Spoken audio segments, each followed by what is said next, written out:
time for a Midweek Mini. We are so glad that you are with us. This Midweek Mini is sponsored by Flipside Luggage. They are luxury. They are brilliant. Their wheels have that perfect 360 spin gliding wheels. They have handles on three sides, separate your clean and dirty luggage. I could go on and on about this luxury carry-on. Flipside is where it's at.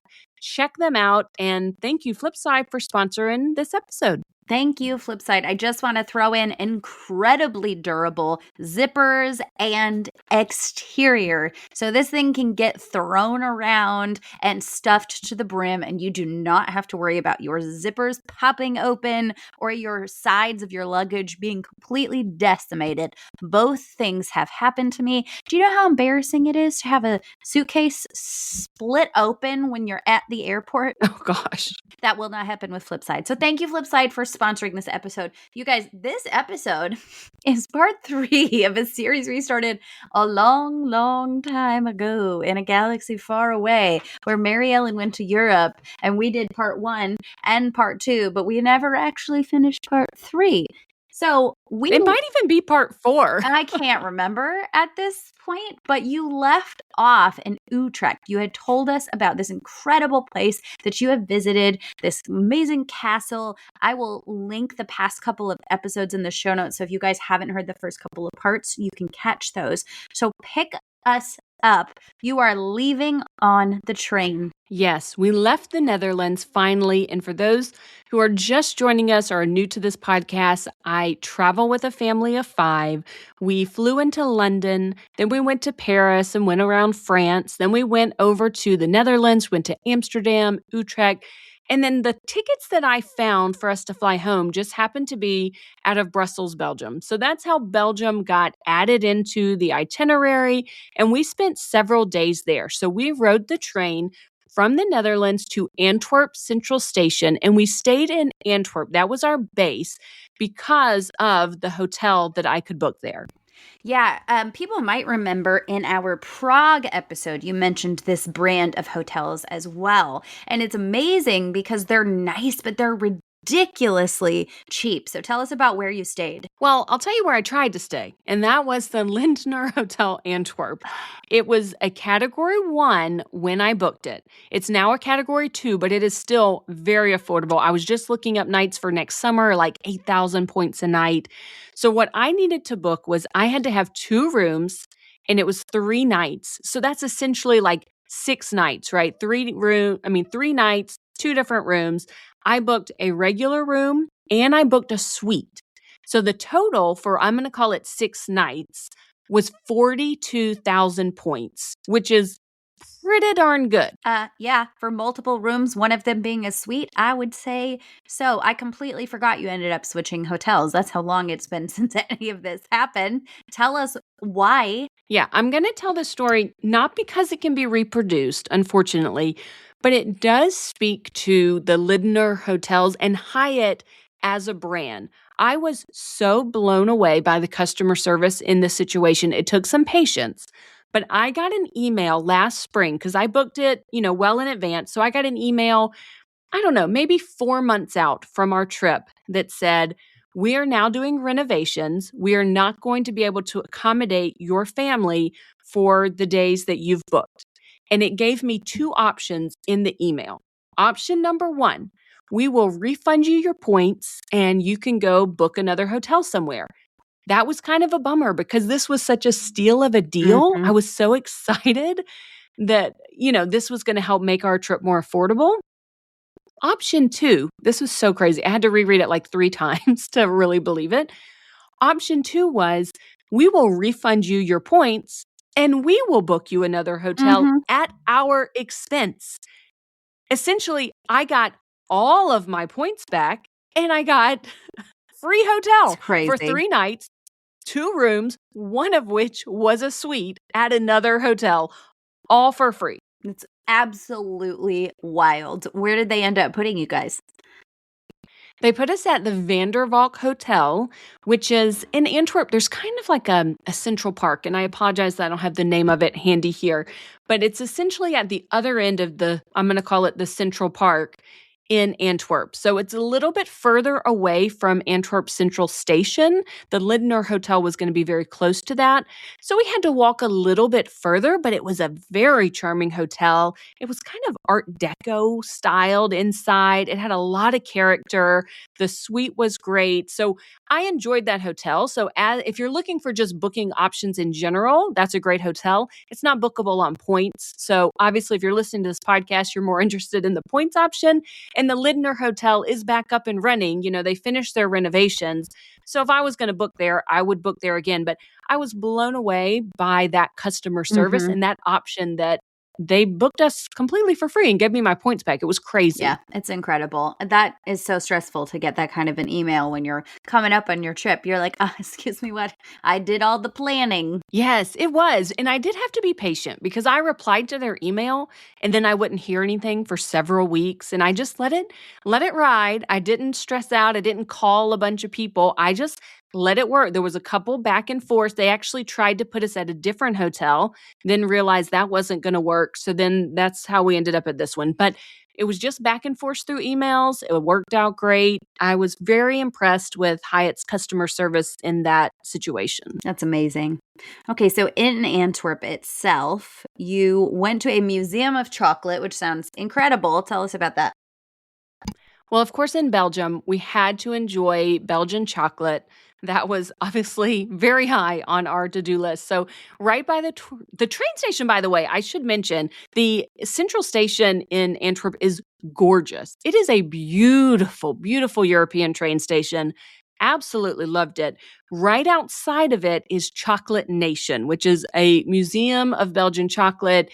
It takes you through the steps of how it's made. You get to taste melted chocolate. It's very well done. The whole family loved it. Obviously, the kids were all in. My husband, he was going back for spoonful after spoonful of melted chocolate.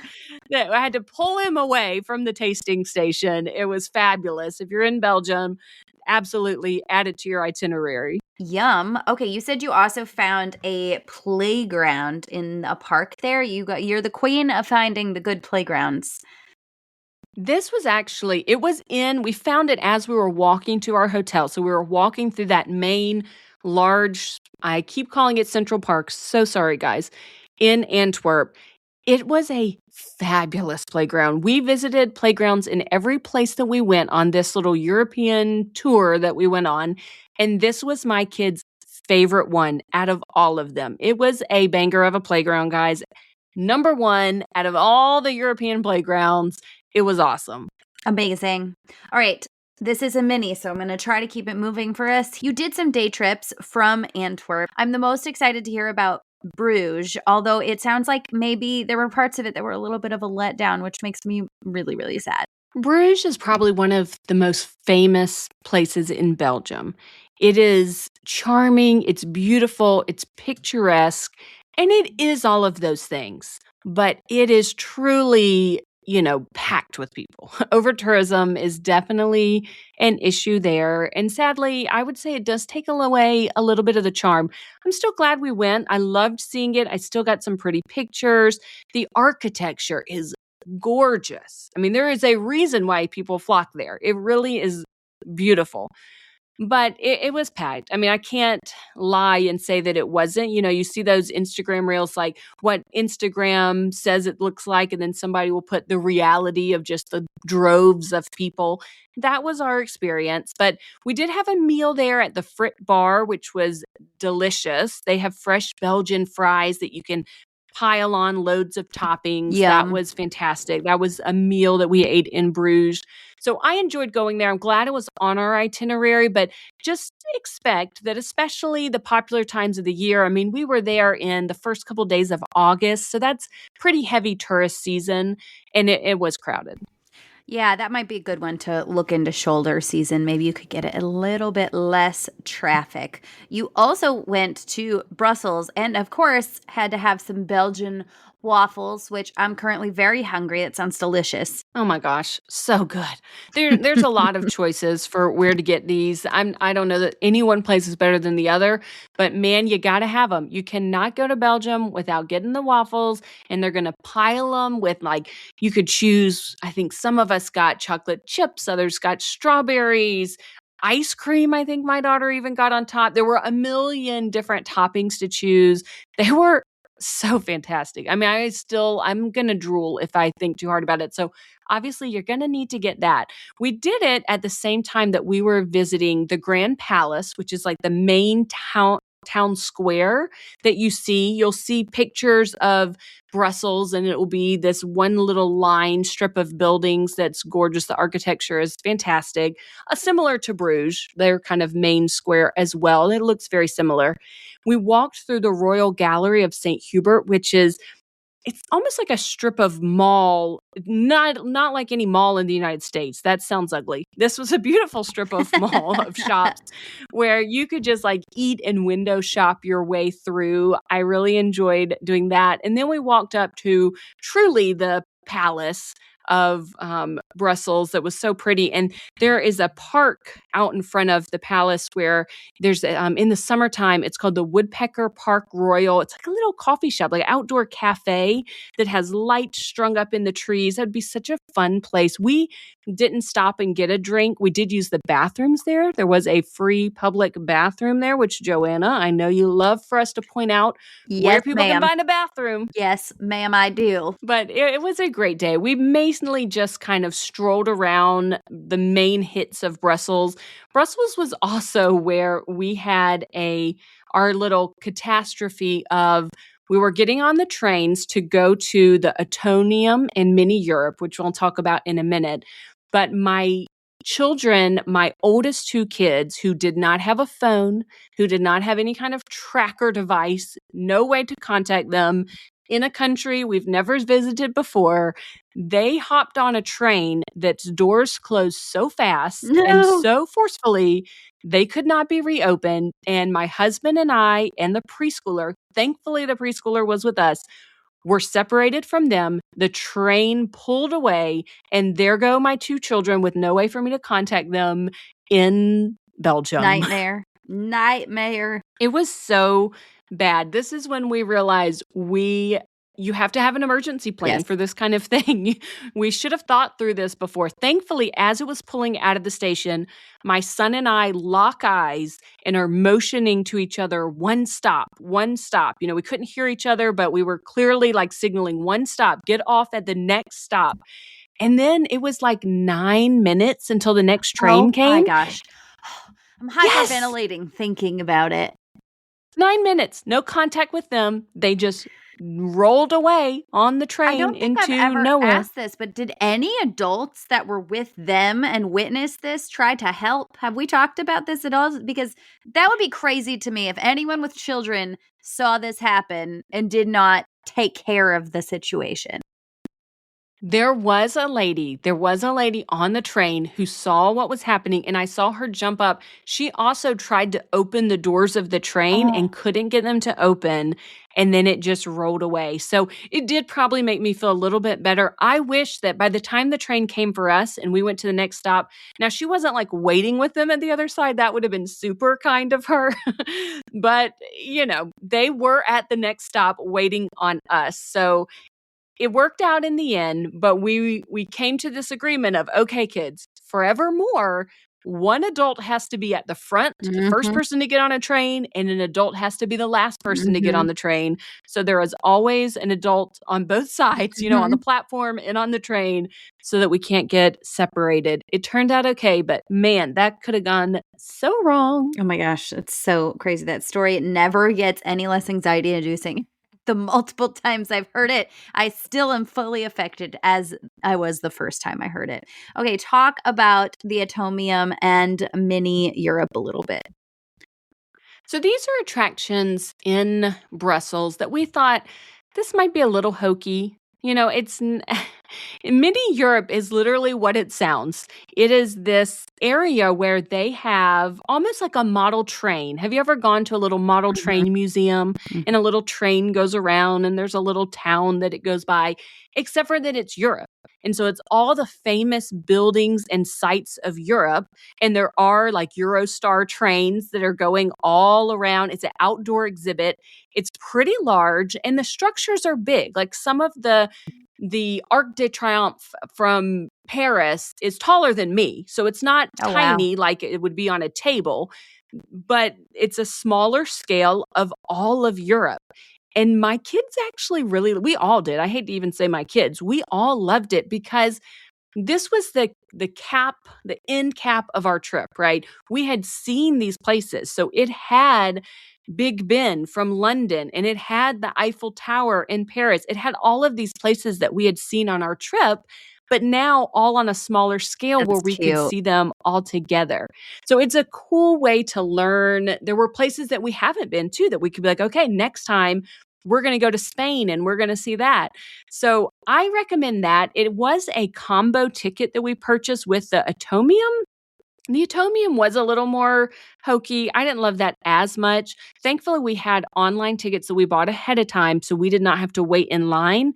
We also got to the Atomium right when it opened. We did that before Mini Europe, so we did not have to wait in much of a line. By the time we left, there was a very long line to buy Mhm. tickets to that and to go in. And I think had I waited in a long line, I would have enjoyed it even less. Mhm. I mean, it was fine. It was a fine thing to do. It wasn't something that I think has to be on everyone's itinerary. Definitely not.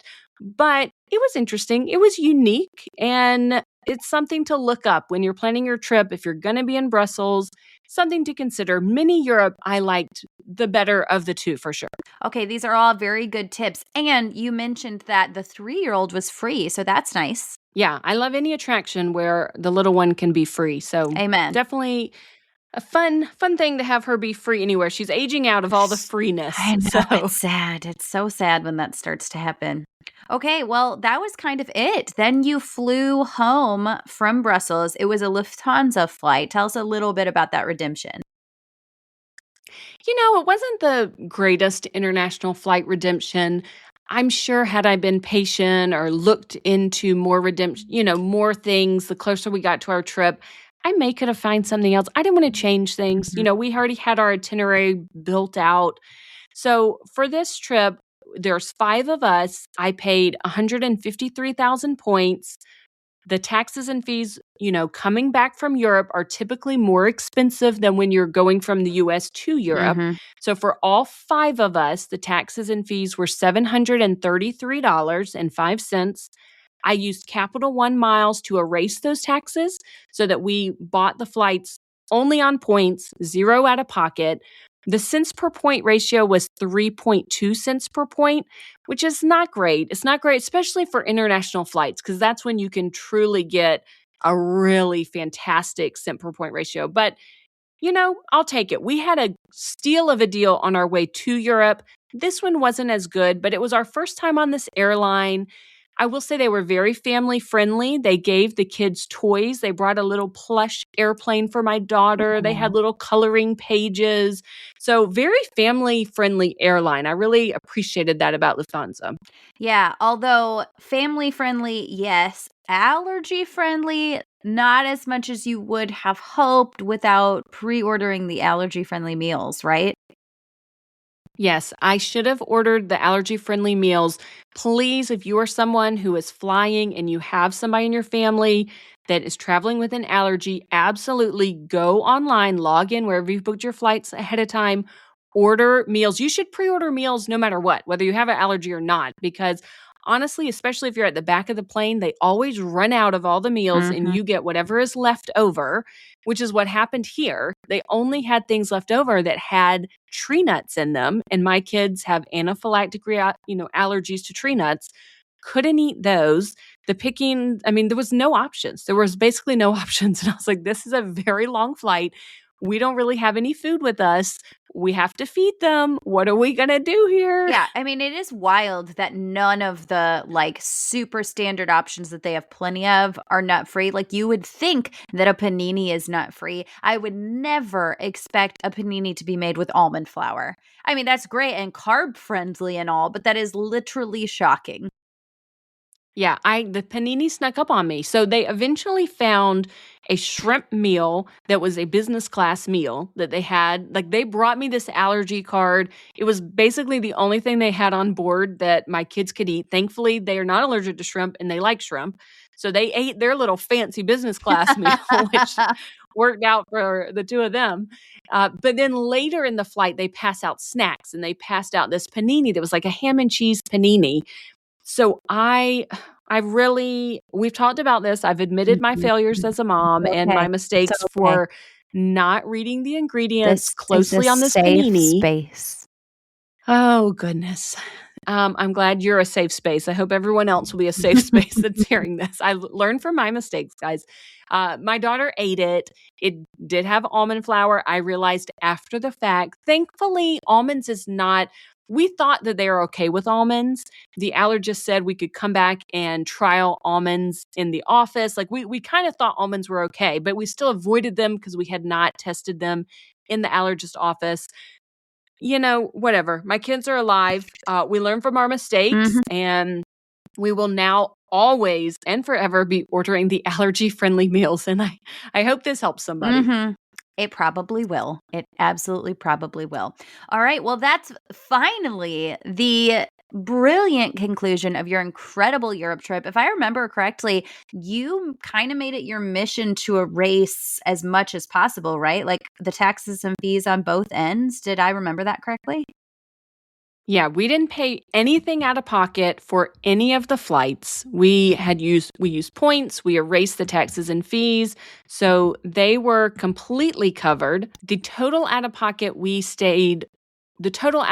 paid for hotels. So we were in Europe for about 10 nights, 9 or 10 nights, and we paid $395 total for 2 rooms at all the places except for one night. Everything else was 2 rooms.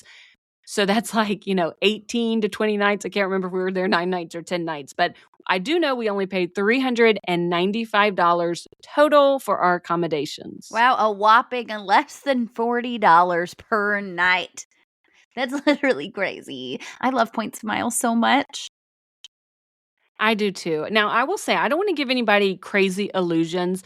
I do have the other cost here, out of pocket cost. We spent $1,000 on trains. Again, we went from London to Paris to the Netherlands to Belgium. So we went all over the place. We didn't rent a car. We just did trains. Cost $1,000 for all of the train tickets. We spent about $1,700 on activities. Some of those I did cover with Capital One miles. Food came out to about $1,600, and we spent just over $100 on storage lockers. So I do think the out-of-pocket cost for this trip ended up being just under $5,000, 4,000 and something, close to 5,000. I think I have written down here $4,923. So that's not cheap. But when you're taking a family of 5 to Europe for 10 days, it's not bad. It's not bad. I mean, factor in what that would have cost with airfare for 5, with hotels for 5. It's absolutely crazy what the value is there. And I understand that it is not feasible for everybody's budget to go on any trip that costs $4,000 out of pocket. But we like to encourage you to be setting aside a travel budget, make it a line item, a sinking fund in your budget, because the stuff we teach you will help greatly discount all of this. It certainly does not make it free. The bigger and the further you want to go, the more it does cost. And that's just the reality. But still, this is an absolutely incredible blessing that turned a completely not doable trip by any stretch of the imagination into something that you guys were able to accomplish for your family of 5. And those memories are priceless. It's so true. I would have never dreamed, truly, on the salaries that my husband and I make, I would have never dreamed that we could take our family to Europe for 10 days, gallivant around to these different countries. None of it would have been possible without points and miles. Absolutely none of it. So Absolutely. super grateful, excited to be here to help other people recreate my trip for their own families, use the tools that we talk about on this show to make memories with their family. Thank you so much for being here, guys. We really appreciate you listening and learning along with us. We absolutely do. Make sure you're catching us in the Facebook group, on our Instagrams. Rate and review the podcast if you like it, if it's bringing you any help or joy whatsoever. And send the podcast to a friend if you think they're ready to get into points and miles, or they're already part way in and they just need a little help going the rest of the way. We're here for them too. We love it when new people listen. And we will see you guys here next time. Bye, everybody. If you enjoyed this show today, please consider writing us a review or clicking 5 stars wherever you listen to your podcasts. And please subscribe and follow along so that you never miss an episode. You can follow the podcast on Instagram or YouTube at Wonderland on Points Podcast. You can find me on Instagram at Family Travel for the Win with the number 4. And you can find me on Instagram at Points to Wonderland. If you're thinking about getting a new Travel Rewards credit card, consider using the links in our show notes. Using our links helps to support us and keep our podcast going, so we can provide you with all the latest tips and tricks when it comes to traveling on points. And if you aren't sure which card is right for you, shoot us an email at wonderlandonpoints@gmail.com. Thank you so much for joining us, and we will see you here next time.